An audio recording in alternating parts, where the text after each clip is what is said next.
Hello,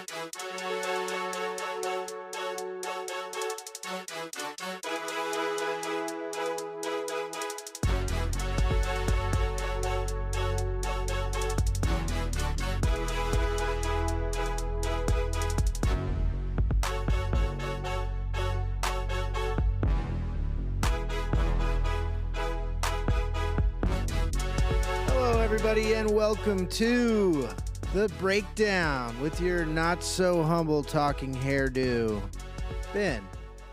It's good to see everybody. I'm live, coming to you from the Neon Parrot Live Studios at the Majestic Coffee Shop here in downtown, Lean Town, Abilene, Texas. And, man, what a week it was, folks. Apparently it's National Wine Day coming up. That's exciting. We've got all kinds of fun things to talk about. I'd like to thank Jan at Hair and Makeup for showing up today. She hasn't been here in a couple months. I know it showed, but hey, we're still kicking anyways. I'd like to thank my wonderful technical producer extraordinaire, Sam Wolf, for making all this happen. We've got lots of sports to get into. That'll come later.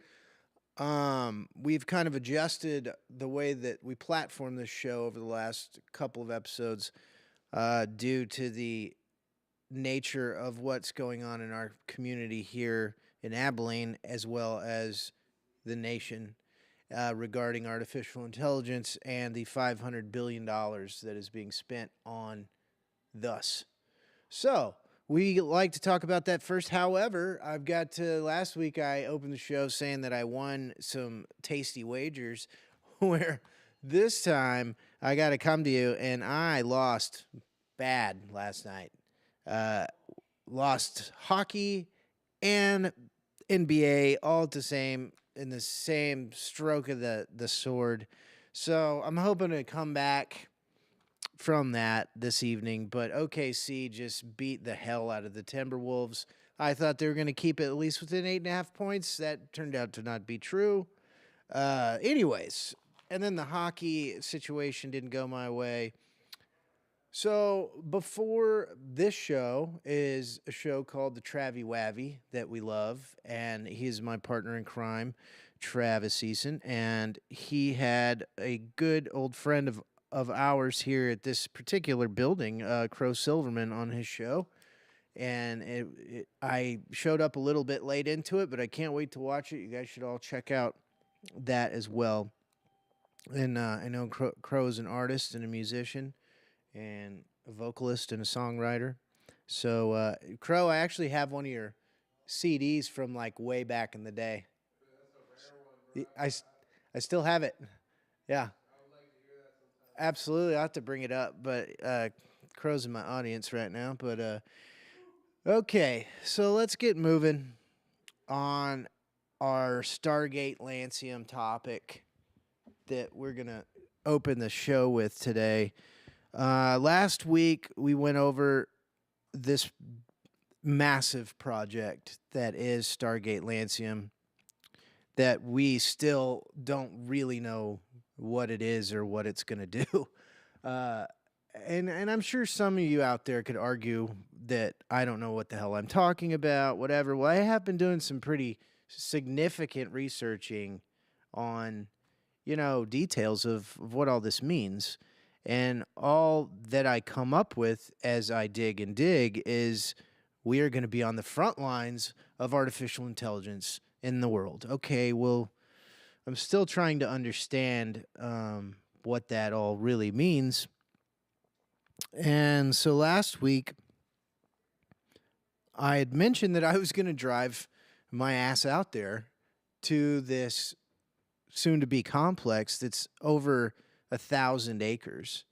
And 1,000 acres is a big piece of land. That's more land than most people's, hunting leases and ranches and cattle ranches are around here. Now, some people, don't get me wrong, I know some of these people have thousands and thousands of acres, but generally speaking, like for a guy to have 300 to 500 acres around here is a pretty big deal. and that gives you enough room to hunt and fish and ride horses or do whatever you want to do.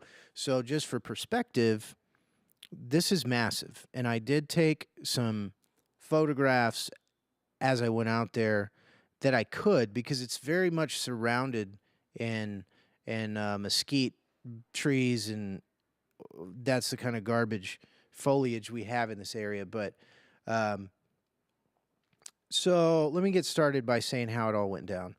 I took my daughter, shout out to you.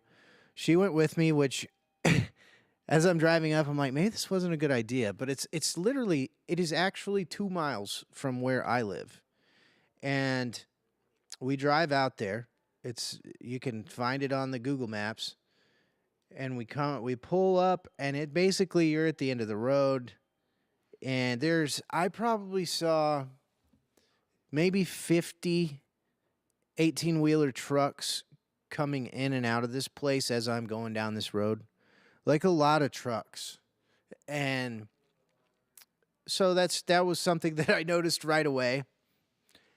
And a lot of men and safety vests and all different kinds of, smaller light vehicles that are driving in to and from this place. Well, I decided to just see what I could get away with. So I drove through the front gate and I was met by a large security man and a hard hat with a scanner. And I rolled my window down because, I wasn't just going to go running through this place. But I rolled my window down and he says, "Who you with?" And I'm like, and so I decided to play dumb. And I said, "Oh, is this the end of the road?" It was dumb. I didn't really have a plan. It was kind of dumb. But anyways, so he said, "You need to turn around right here and leave and don't come back." And I'm like, "Okay, that was a little forceful, bro." And I just had this feeling. So I've been in the private security business in lots of different capacities for many years now. And my spidey senses went off, and I'm thinking there are a lot more than that guy that are nearby, probably within paces of where I was in my vehicle, that would have jumped into action had I or someone else chose to go any further. So the security out there is real.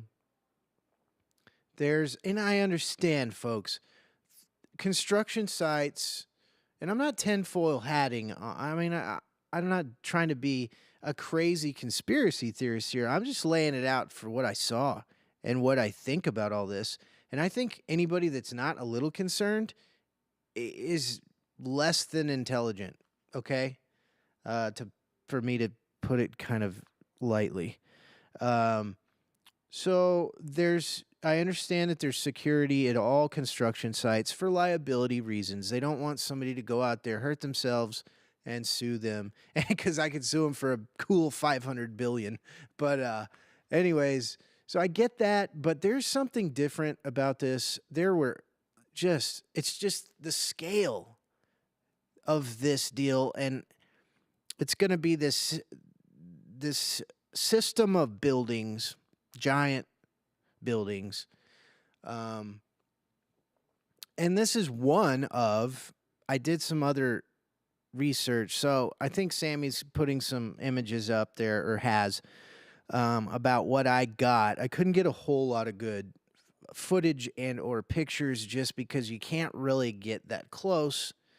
And but I think we did get some pretty good stuff, and this is at the early stages, so it's a lot of earth movers, and I don't know how many shipping containers I saw with my eyes, but I didn't count because I couldn't count. There was that many, but hundreds, if not maybe in the lower thousands of these, 40-foot shipping containers, housing, I guess, who knows what. And then so that's what I saw when I went out there.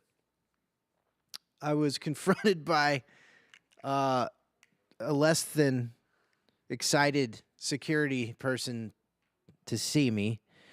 I want to talk about the labor force that I saw, and at the risk of being labeled um, something negative, I won't talk about the potential countries of origin that I think that these men may have come from. But I saw a lot of the same folks and a whole lot of them coming in and out of there. And I mentioned that who is the labor force? And when you look at it, when you ask the technology who is the labor force, they tell you, well, there are these people from all over the country that because Taylor County and the surrounding Abilene region doesn't have enough of these workers that can build this. So where are these guys coming from?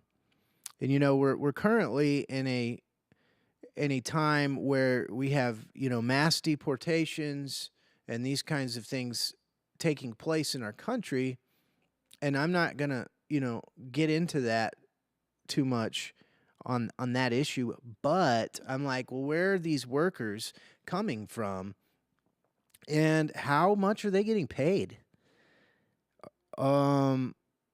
It's just, I'm asking questions. I'm encouraging you guys to do some research too, because a lot of this stuff isn't that easy to find. It's not just readily available public knowledge. I did, for a little brevity here, I asked AI if it was the Antichrist, and it basically gave me a maybe, could be, but probably not. So good luck there, humans. So, how much power is going to take to run these mega computers, these maybe cryptocurrency mines, maybe data collection? No, it's artificial intelligence. That's right. That we're going to be the leader in. How do we power it? My power went out the other night over a thunderstorm for like three freaking hours. So that's interesting. Then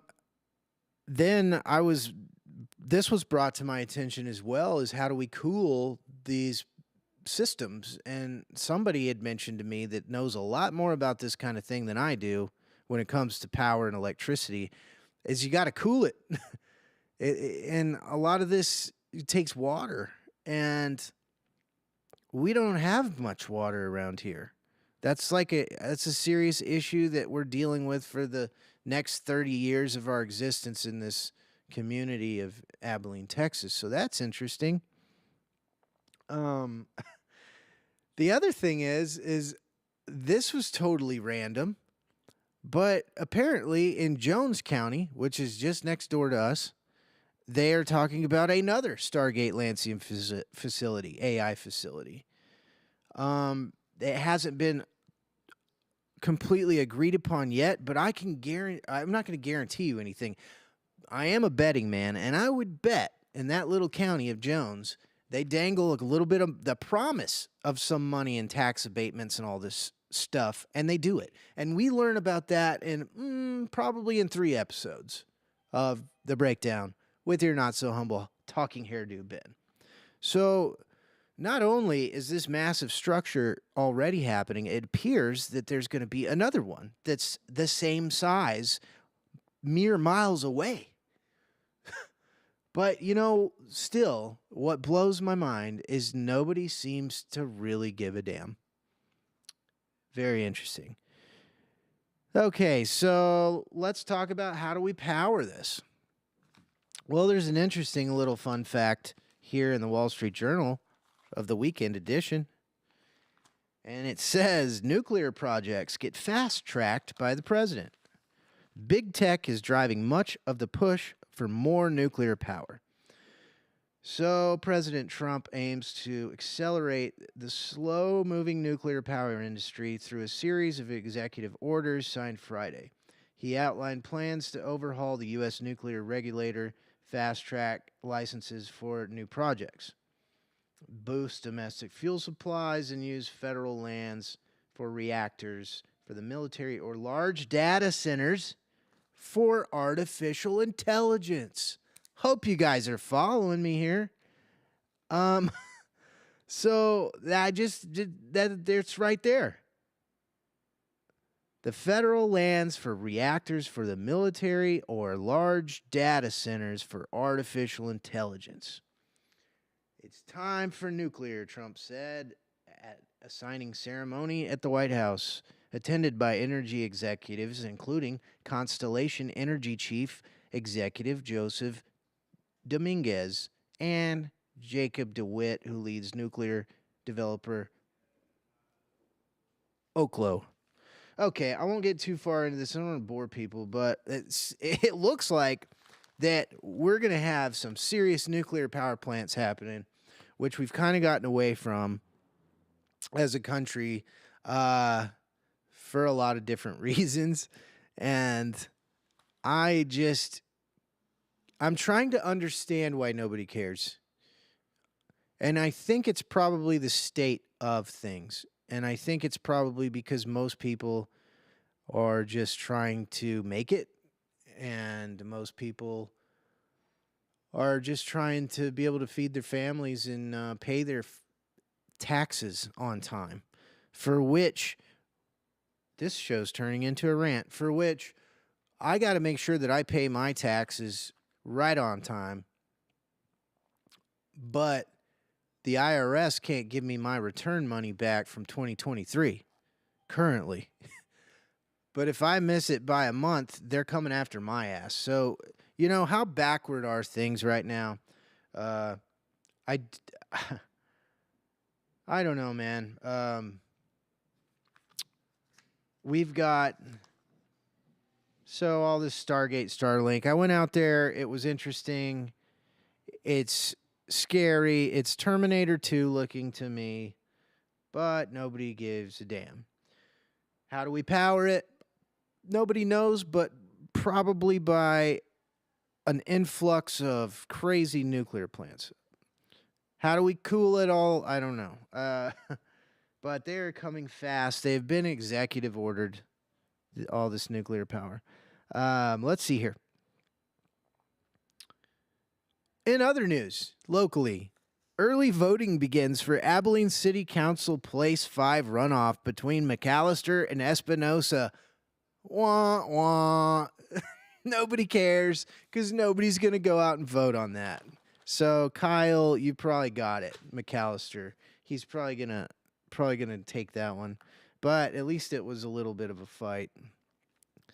But yeah, we talked last week. Out of 130,000 people, we have around, on a good election, we have about 5,000 people that vote. So it's a joke. So nobody cares about any of that around here. And again, if the citizens actually cared about much, then maybe all this stuff would be getting moved down the road. There is something very interesting about these AI centers. Elon Musk was involved in investing in built one of these outside of Memphis, Tennessee. And the reports are, now, I'll have you know that one was half the size or a quarter of the size of this giant Stargate Lancium project. And apparently all the citizens living near the area, it doesn't say exactly how near or far, just constantly hear this humming sound 24 hours a day. So,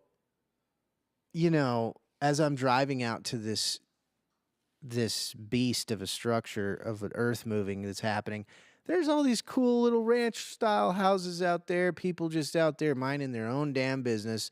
The land's cheap out there. These people are not wealthy people that live out there, but they got some, probably 10 or 15 years ago, they found a cool spot of land that they could afford and build a house on. And now, what the hell? Here we got, so they'll be moving soon. I don't mean for this to be a downer of a show. The breakdown with Ben is always sports, always, football. We're at a lull in sports right now. I'm trying to get excited about freaking basketball, which is so lame most of the time. But so this topic, my platform that I have here, thanks to technical producer extraordinaire Sammy, is something that I'm using to just try to get some eyeballs on what's happening here and all around. This isn't just this $500 billion is for the entire country as well. It's not just here in Abilene. This is going to happen everywhere, and nobody really knows what it is and what it's going to do. We just know that we're America and we want to be first and we want to be the biggest.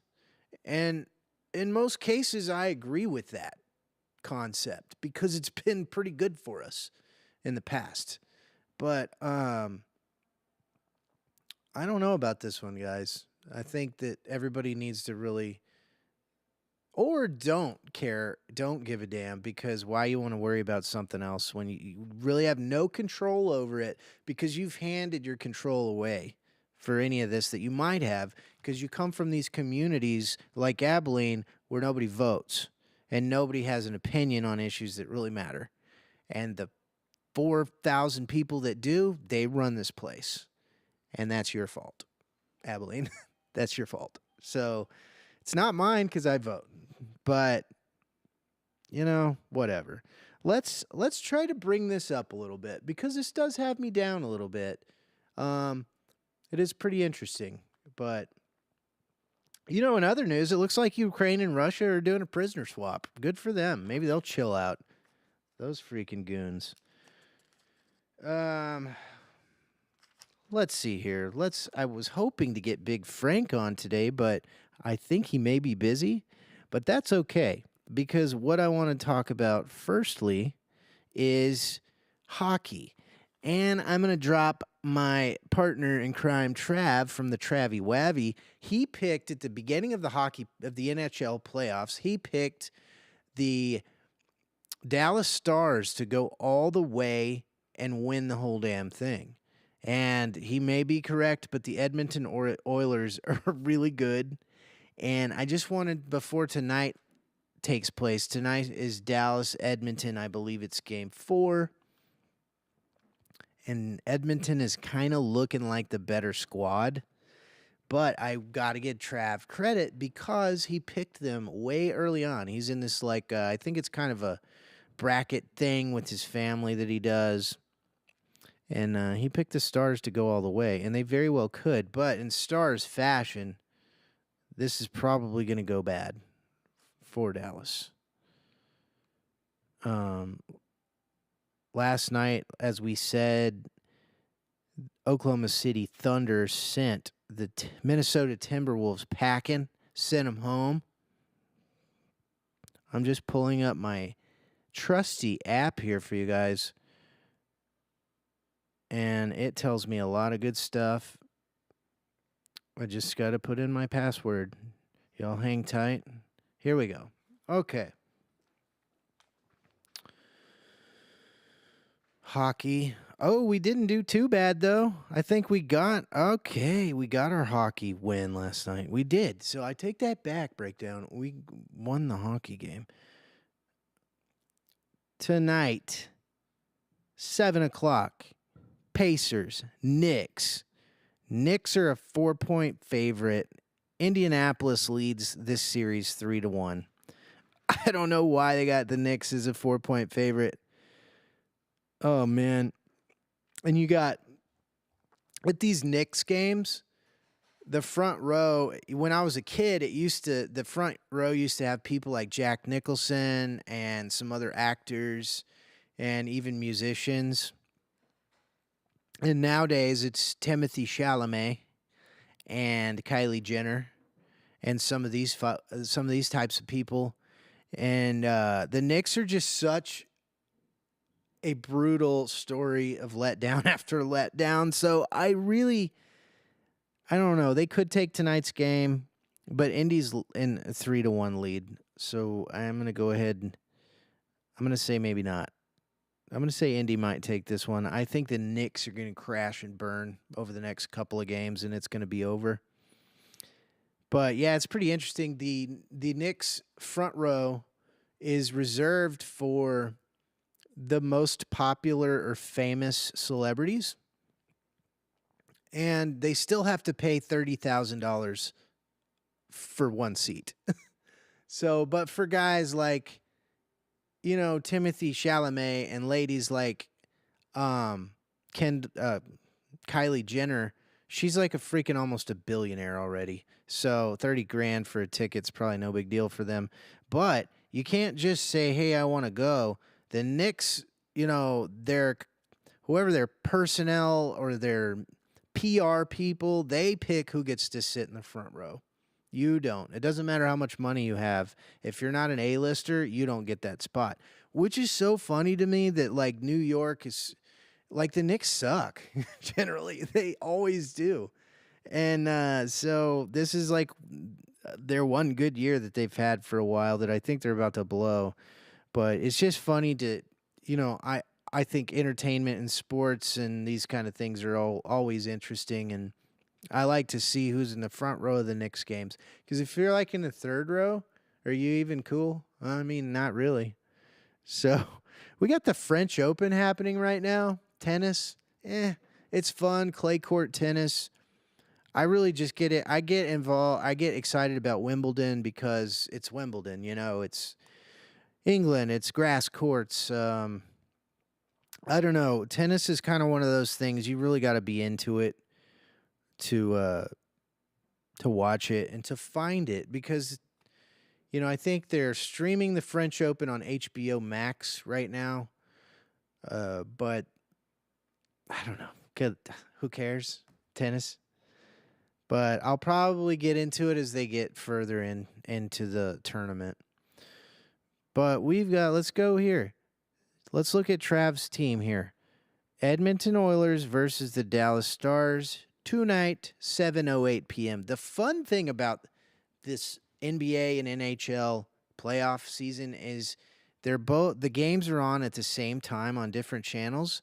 So sometimes the commercial breaks sync just perfectly to where you can just go back and forth, and you got hockey and hoops, and this hockey stuff. It's probably the best.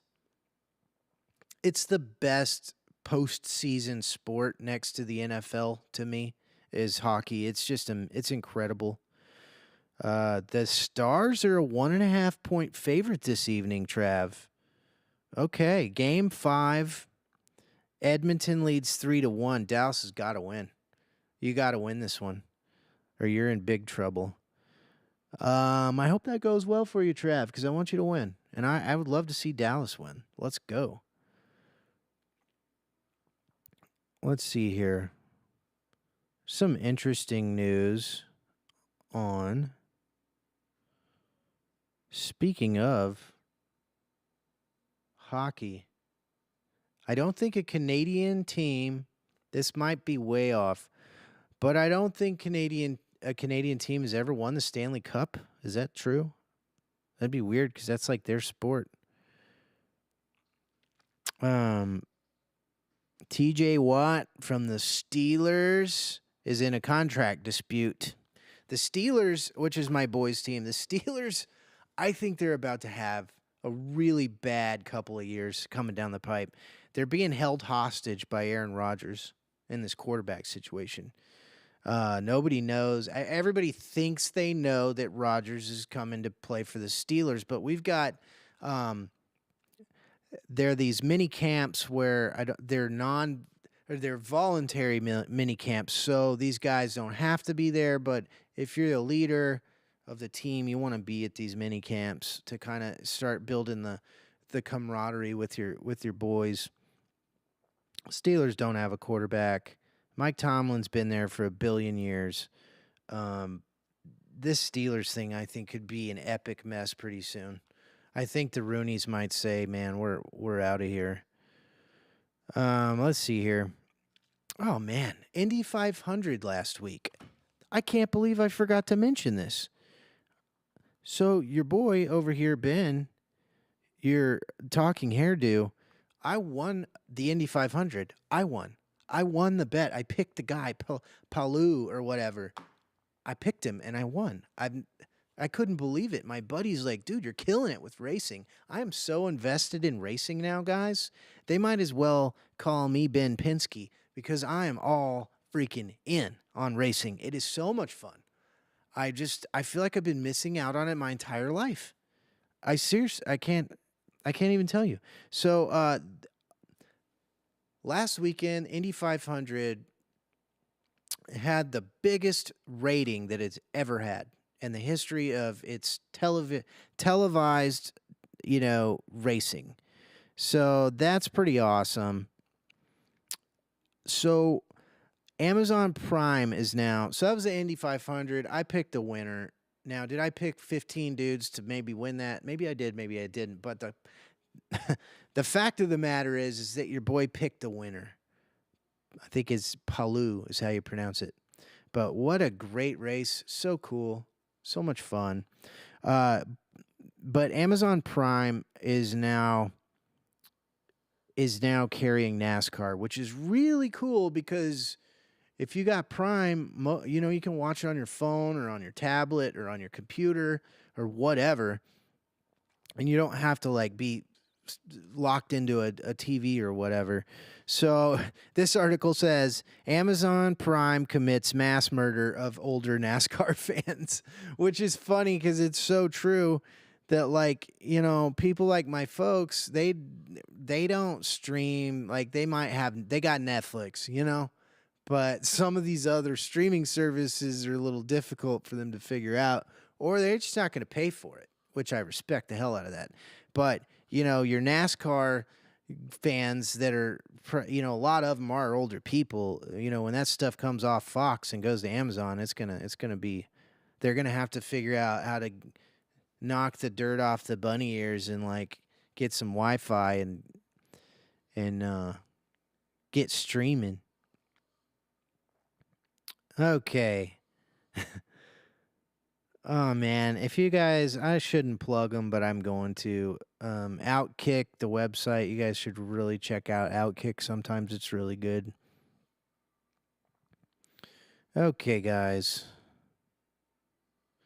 There's a bit, I don't know if I got into this last week. I did talk about Caitlin Clark and Angel Reese drama. And the thing that blew my mind is that I was even talking about the WNBA on this show. Because obviously it's where it's exciting right now. So what's interesting about all this is Caitlin Clark and Angel Reese, their kind of beef is reaching a fever pitch as we get week by week through the season, which it's really early, and fans are getting kind of nasty. Other celebrities are getting kind of nasty. We talked about this last week. But this is good publicity for the league. This is very interesting. Caitlin Clark has a hamstring injury all of a sudden when she's about to play Angel Reese and the Sky on this weekend. And apparently Caitlin Clark is out for 2 weeks due to this injury. And for some reason, I feel like the league is worried about this thing getting too hot. But that's a conspiracy theory. That's okay. We won't run with that one. Apparently, they're playing Major League Baseball right now. You're looking at a guy that could care less about that. I'm being so serious with you. Baseball. Okay, I'm gonna give Big Frank a call real quick because he didn't. I think he might be busy, but I just want to talk a little bit about some Bears controversy potentially, and then close out the program for the day. But I don't know if I'm going to get him on, so I do apologize for the dead air if we have dead air. And for all you kids out there in radio land, dead air is whenever your host is not saying anything. So just imagine sitting here for like an hour and having to talk the whole damn time. It's interesting. Not as easy as you might think. Some of the big dogs, they do this for 3 hours a day. Because if Big Frank doesn't answer, then he can't defend his Bears, and I'm just going to go in on him a little bit. I won't go in on him too hard. Okay, we're gonna go ahead and say Big Frank can't make it today. Now, Caleb Williams. There's a new book out. Caleb Williams is the quarterback of the Chicago Bears. This will be his sophomore season, his second year. Oh, we're getting a call back. Big Frank, what's up? What's going on? Sorry I missed you there. I was stepping out. I heard the phone, so I Hey, no, had to come in and grab. I was a little bit late with it. So. no problem, Big Frank. Because I was just telling the audience, I was like, man, if he doesn't answer, then they just get my take on the Bears in this new book, and I don't think we can't have that. Right? No, we cannot have that. So. Yeah. I was gonna just start with it's not old news, but it is interesting that this information that's come out that Caleb Williams' dad was trying to do anything but let him go to the Bears, maybe even get him into the UFL for a year or something. And like, is this a story or is this just kind of whatever? Oh, Big Frank, are we there? Hello? Okay, I got you now. Did you hear? Did you hear my? Okay, you broke off all the way from the beginning. So. Okay. So my question was, Gotcha. this Caleb Williams story in this new book on how his dad was going to try to block him from getting on the Bears, and in my opinion, Caleb Williams has done a great job to answer these questions. And do you think that's a story or not? You know what? It's not a story because what isn't true about it? I mean, Right. For years the quarterback situation in this town stunk. They go through general managers like crazy. They do good for a few years. And this actually we haven't really been that good for the last 10, 12 years. I think we had one playoff season here in the last like 12, 15 years or something. So I mean, I would be very leery of it too, and that's the thing that I think about. I wonder what these like draft picks feel like, because he was obviously the consensus number one pick, right?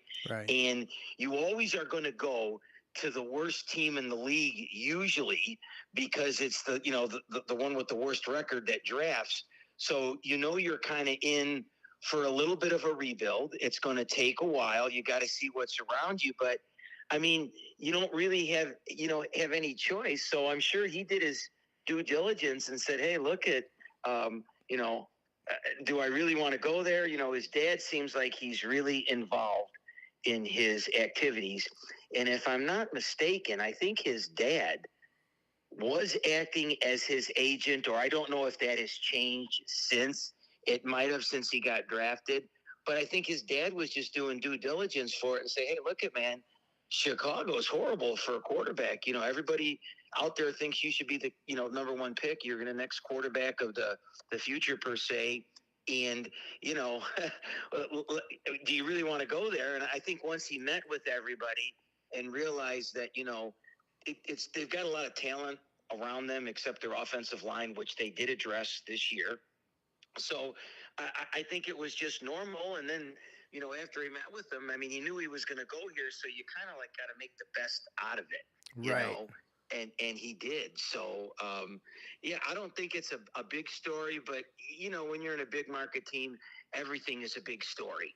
You know what I mean? Because, especially since it got out now, I don't understand these guys. If they were talking to this guy that's supposedly writing the book, don't you think eventually that stuff was going to come out?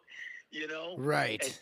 At some point, you're going to have to address it, and I mean, he's really going to have to take that next step. And on top of everything else, we open up the season Monday night on national television in Minnesota. So if he doesn't have a good game, it's all going to start coming back again to him. Like, hey, you wanted to go to Minnesota, now you're here in Chicago. Are you sorry about that? And he did address it, though. I will say, he addressed it yesterday. Last week when they had their mini camps and it was voluntary, but he was there. He avoided the media, which I always think is a mistake. Ah, Okay, because you're fine to talk to the media when you throw 4 touchdowns in the game and you win, but if you have a bad game, you don't want to talk to them. I don't really agree with that. And if I was him, I would have just addressed it like he did yesterday. He said, "Yeah, he goes, when I was getting drafted, I liked Minnesota. I met with them, but also, the Bears had the number 1 pick. And after I met with them, all my fears and my doubts were kind of erased because they were going to pick me, and I got a good feeling about it. And I want to go change things here." So he addressed it really good yesterday. He answered a lot of questions, but yeah. he could have done that a week and a half ago, and would have avoided a lot of it, per Right. se. But I don't think it's really a big story per se. Yeah. But We're anything here, in big markets, they make a big deal out of anything. yeah, and we're reaching for anything because we miss our football so bad. So Yeah, you know yeah. what I mean? And it's so frustrated with these things. Not to get off topic, but these athletes that, like, the biggest one here, this Rory McIlroy now, okay? He has no trouble getting in front of the media and talking, when he won the Masters and everything was good. And then at the PGA, I don't know if you heard that they were testing drivers, and a bunch of their drivers failed. And his was one of the drivers that failed these tests, along with Scotty Scheffler, as a matter of fact. But yet, he doesn't talk to the media for 4 days after that, and still hasn't talked to the media to address it. But yet he's the first one. He don't mind addressing things when things are going good. Yeah. But when things aren't good, you don't go in front. But that's the career you chose. So if you're going to talk when things are good, you got to be able to go up there and answer the questions, when things aren't going right, and man, if I was reporters, I wouldn't ask them any questions and see how they feel. Yeah. Even when things are going good. You know what I mean? It's kind of just a little bit of a pet peeve for me, for these guys, that they're always great to talk in front of the microphone when things are going good. But boy, when things are going bad, they don't want to answer any questions, so they just avoid it. Yeah, and So, that's these giant egos that these guys have. You know what I mean? yeah, They just yeah. So it's I was kind of almost glad. yeah. I was kind of glad that he did come out this week and he talked, because he wasn't supposed to talk yesterday, but he went up to the podium, and I guess he talked for about 25, 30 minutes and kind of cleared the air for right now. So it'll go away until, he has another bad game. The minute he has a bad game, it's all going to, come out again, but hopefully he'll start addressing it the right way. So, Absolutely. So last week we were going to talk a little we were going to talk a little schedule. yes. Yeah, and we got into it a little bit, but Mhm. you guys got a kind of a tough one there. Yeah, this year, and again, you can always only go by what last year's was. And, in football, that really doesn't matter sometimes, because you can make a really good swing on it. But just because of who we play this year, it's pretty tough. We open up at Minnesota, at home, at home on Monday night. And right off the bat, then we go to Detroit, which is really unusual for them to schedule like division games so early in the year. Everybody usually tries to wait until like the middle or the end of the year, before they do that. But yeah, I mean, we go Minnesota, Detroit, and then we come home against the Cowboys. That's right. And then we finish up with your Raiders after week 4 in Vegas, and then that's when we have our bye. That's right. So, That's right.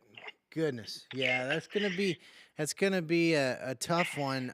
I was also gonna ask you for a little to keep it interesting. Who do you think this year, as far as teams, coaches, maybe quarterbacks, is like kind of on the hot seat? Like who needs to either make it all the way, at least to the big game, or like who needs to have a pretty dang good season, or like like the yeah, Bengals kind of come to mind.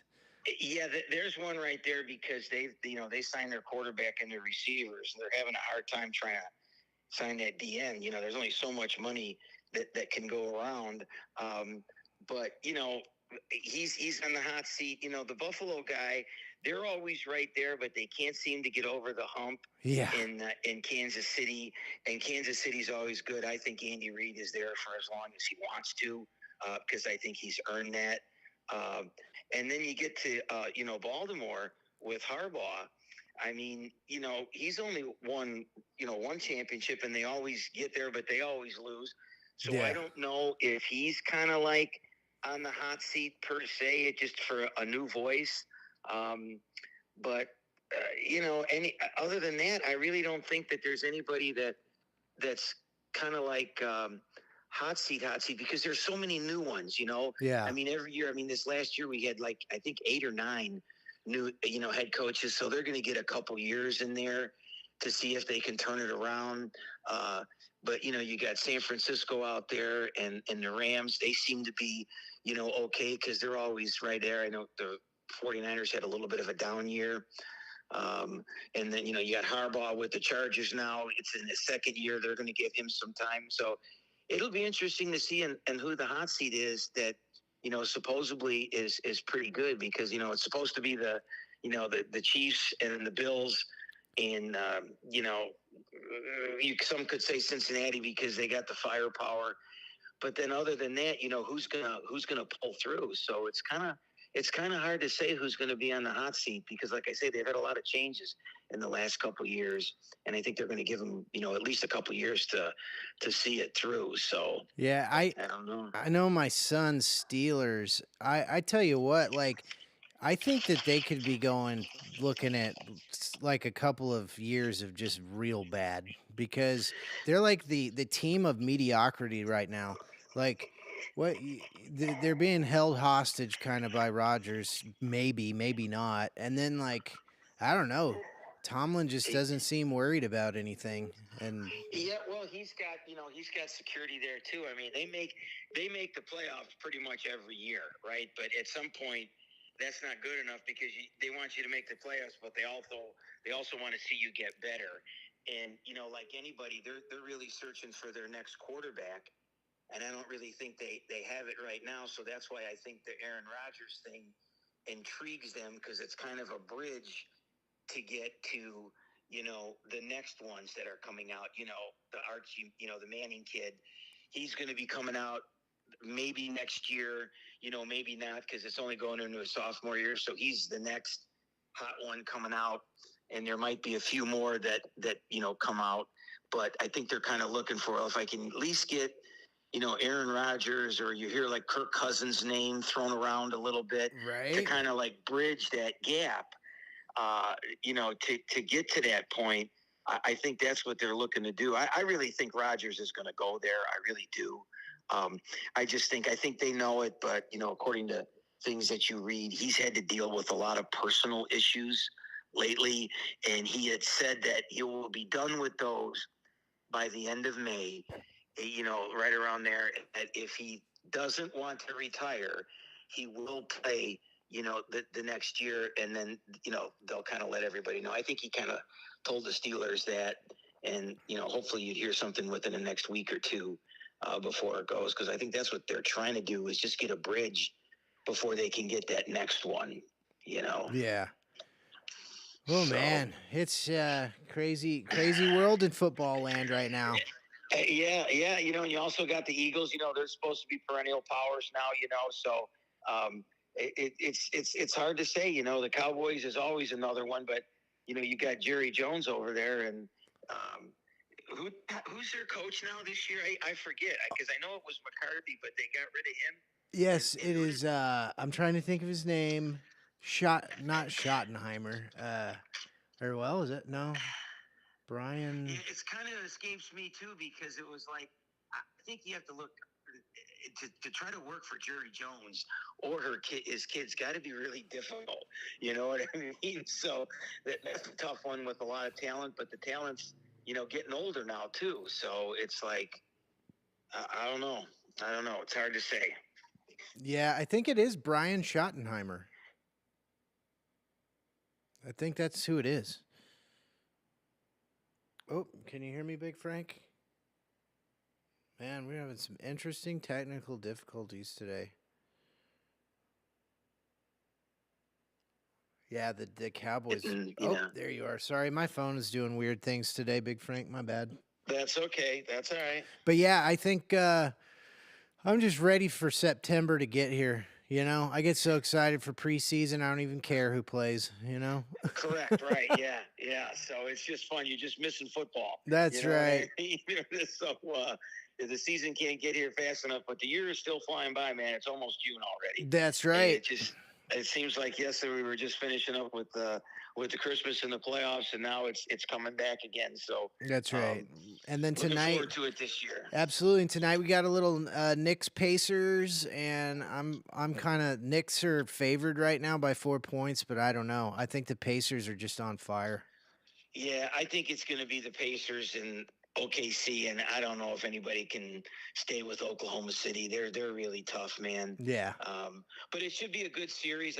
I'd rather see the Pacers there than the Knicks because I think the Pacers might give them a little bit more of a challenge, than the Knicks.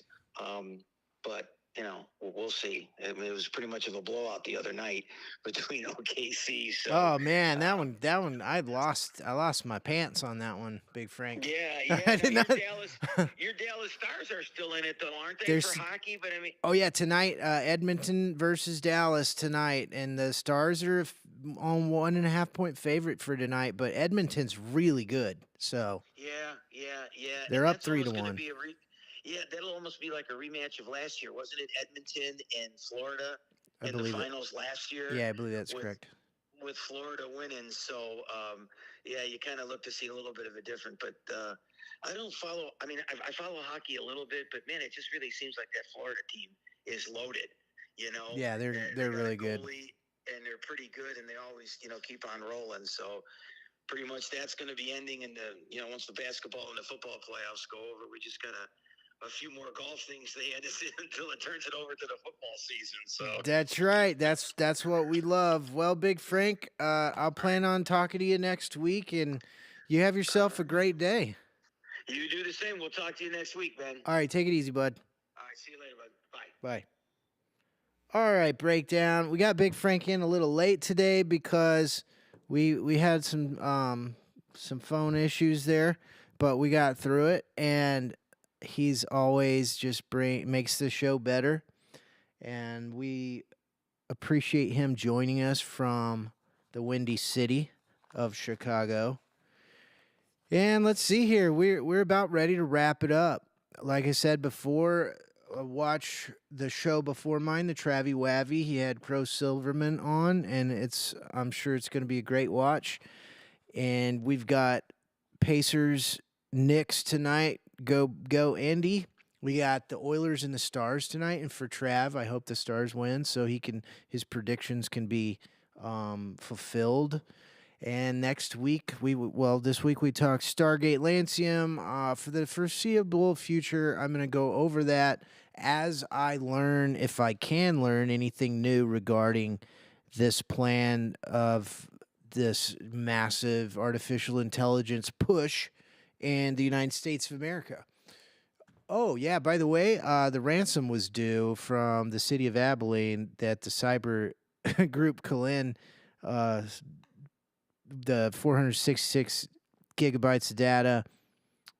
We haven't heard much from that yet, but there is credible sources that say that the reason we were chosen for the hack job was because of this Stargate project. And so good luck for all that. Yay for cybersecurity. We'll talk again next week about this. Early voting begins for city council. Don't go, folks, because we all know you won't go anyways. But anyways, go Raiders, go Bears. Hope the Steelers have a good season. Y'all have a great day today. I'm going to thank Sammy for being my technical producer extraordinaire. Join us next week. And how about a little peace and a little love? And here's to Neon Parrot Live Studios and the Majestic Coffee Shop. And come get you a drink. It's lovely. It's wonderful. We're out.